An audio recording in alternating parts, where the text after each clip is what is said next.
Hi, my name is Milani Lewis, and I am going to tell you a little bit about the cult I survived, called the 2 by 2s from the outside world, and they called themselves The Truth Inside. They've got a documentary out about them called The Secrets of the Church of the 2 by 2s. It's on Hulu. It's by Impact and Nightline Daily, something like that. Anyway, it's good. It's horrible, but it's good. It's well done. And they've got an FBI investigation going on about them for money laundering, child trafficking, and a lot of sexual child assault and that kind of stuff. So they're creepazoids. They believe in protecting pedophiles. They use the verse about like Noah, something about like him getting drunk and then like one of his sons. Sorry, the Bible is well known in my head, but I refuse to give it the respect that I know that it technically deserves because it was shoved down my throat so much as a child. Anyway, so like somebody covered somebody else's drunkenness, and so they use that reference to say that we need to cover a brother's sin. But like if a woman does something like when I got knocked up out of wedlock after being like raped my entire childhood, I actually fuck somebody that I want to fuck and get knocked up out of wedlock. They made me write a letter of apology to the entire fucking church and humiliate myself.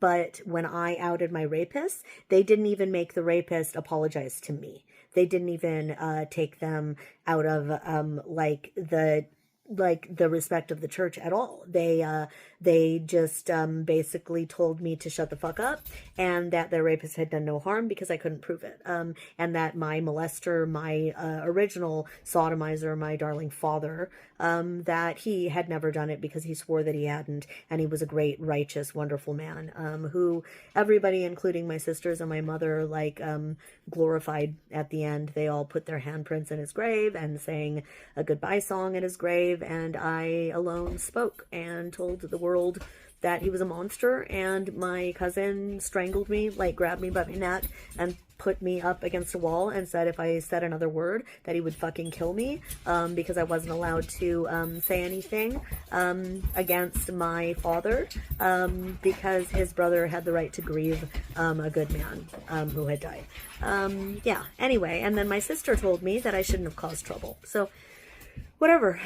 Good riddance to bad garbage. I have since then said goodbye to my entire family. I've gone no contact, and it enabled me to break free from the cult. And so I have begun a road of freedom that's taken me like years and years and years and years, but I'm finally ready to actually maybe start being Milani, maybe start being a person, Anyway, it's like been really hard. So I'm just gonna start with telling you one little story, so sorry for crying, of the kind of abuse that I suffered under the tutelage of the cult and under their careful protection. They kept us silent. They kept my father in power and in control, and they kept us obedient. My mother and all 6 of us girls. They kept us very obedient, very quiet, very subservient. It is directly under their tutelage and their care that we suffered all the abuse. So yes, it is about the 2 by 2s. It's also about the abuse that we suffered. Anyway, so this is one of the lesser stories. It's kind of horrible, but it's not that bad. I'm just gonna kind of ease in slowly. So this story is called, in my book, it's called A 6 Puppy Litter. So my father would whistle. Let's see. So, and if you heard that, like, you would run from wherever you were. You ran as fast as you could, and you lined up.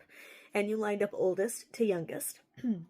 And you stood with your hands behind your back or at your sides, and you stood with a complacent face. It couldn't be scared. It couldn't be happy. It couldn't be amused. It couldn't be showing any emotion, because any emotion you showed could turn Dad's rage on, and then it wasn't just a thrashing. It wasn't just a normal beating. Then it was like scary, like you might fucking die. So, you'd hear the whistle and you'd run and you'd get in line. So one of our dogs had given birth. And there were 6 puppies. And so each of us girls got one. And My sister named hers Bronte, and that's the only name of the puppy I'm going to mention because I don't even remember what I named mine, quite frankly, because there was so much guilt and so much pain associated that I think I've actually just completely forgotten that. Anyway, so baby Bronte. We're all sitting and playing with our puppies in this little patio outside of our house, kind of in the backyard. And we're kind of sitting in the little patch of sunshine, all playing with our little doggies. And we've all got one. And mine and my baby sister, our dogs were funky. They had like bad legs. They weren't formed right. Their heads were kind of squishy. But we were the youngest too, so we got the the runts of the litter, and they were kind of deformed. They had issues. Anyway, more about that later. But I was stoked. And I loved that little puppy. And my sisters all loved their little puppies so much. So, precious little Bronte is getting pets. And the whistle happens. And we all run. Like, so fast, right? As fast as you can get there. Because the quicker you get there, usually the beating is less. Then maybe even sometimes he won't even beat you. Like, you don't know what's going to happen, but you just got to get there. So anyway, run. But my sister doesn't get up. She keeps playing with Bronte, and she's just having so much fun. And she's got so much joy in her face. And she's happy. She's pure joy. Child joy for a moment. Then my dad sees all of us lined up there, and he waits. And she doesn't look up. So he goes over and he doesn't say a word. And he just steps on little Bronte's head, the little puppy. And he steps on it until it squishes flat. And I saw his little eyeball squish out and the blood come out of its nose, its mouth. And like my heart just, sunk. And my sister burst out crying. And it was like, super dramatic. And then like, I'm actually not sure what happened right after that, but I'm pretty sure nobody got beat because that was enough of a lesson for the moment, and he just told us all go back inside. And then, I don't know how long after that, mine and my little sister's puppies weren't doing very well. So he took me out because I was a big girl and I was his special girl. And he took me out with those two little puppies. And he put them in a pillowcase, and he whacked it again and again and again and against the concrete, on the side, beside a dumpster. And then I remember the first whack, and then squealing and screaming, and then whack, and then the squealing and screaming got louder, and then whack, and it got quieter, and then whack, and then it was silent, and then a couple more whacks.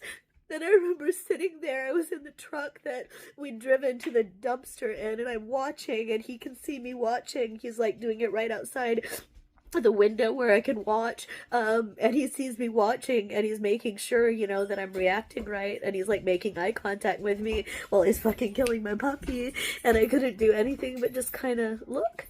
And just kind of shove down all of those feelings. Anyway, it's like a lot for a kid, Anyway, but then that wasn't even the bad stuff. So yeah.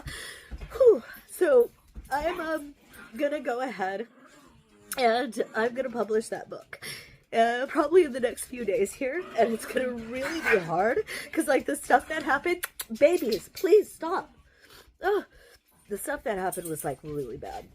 That story right there was one of the more mild ones, which is why I shared it. And you can see that it's like pretty horrific. So like, probably don't want to read the book, but I need to go ahead and publish that book because secrets, they thrive in the dark, and abuse thrives in the dark, and abuse thrives in secrecy. And we are not going to be silent. None of us abuse victims. We're going to be silent. We're not going to do that anymore. We're going to stand up and we're going to be loud and we're going to go ahead and spread it just as far as it can go and let people know that this stuff happens and that it exists and that you're not alone if it's happening to you. And it's not your fault if it's happening to you. And it's not about you. It's about the sicko who's doing the abusing. And we need to do that. And we need to scream it loud enough, often enough, that there are no more victims left and that there are no more abusers and oppressors left in action. So anyway, that's what I'm going to do. And I'm really sorry for crying, but it's like, anyway, so yeah, that's the first story. And they're all going to suck. And they're going to suck like so much worse than that. But the book's got to come out. So anyway, it's called Everything is Copacetic. It clearly wasn't, but that was the name that my father wanted on his book about his memoirs. He wanted it to be named Everything is Copacetic, and he didn't mean that in jest. He truly meant that everything was copacetic. That's how he saw it. He was completely insane. He was a pedophile, sociopath, psychopath, protected by a little cult called the 2x2s. And I will never be silent again. Aloha.